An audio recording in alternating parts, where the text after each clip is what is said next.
Thank you. I give the floor to the distinguished representative of International Lesbian and Gay Association.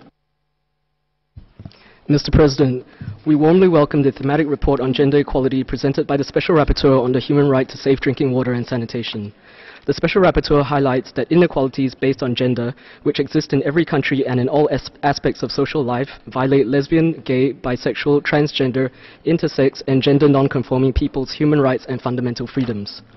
Mr. President, we commend the Special Rapporteur's identification that LGBTI and gender non-conforming people have unequal access to sanitation, menstrual hygiene, and toilets, and that they face an increased risk of gender-based violence in accessing these basic services.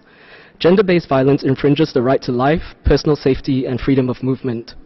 The Special Rapporteur highlights in his report that for gender non-conforming persons, segregation by gender in places such as public toilets, detention centers, relief camps, and schools pose a risk of exclusion, humiliation, and violence. To ensure privacy in these public places is not only to provide individual toilet stalls, showers, and changing facilities with doors and locks, but also to make sure that harmful gender stereotypes are not policed in these social settings. We welcome the call for states to train and support teachers and administrators on non-violent learning environments.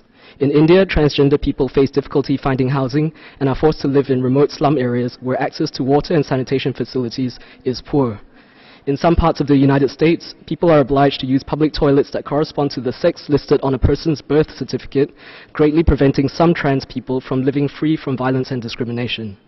We welcome the Special Rapporteur's calls for states to identify and rectify all laws that have direct or indirect discriminatory consequences on the human rights of water and sanitation.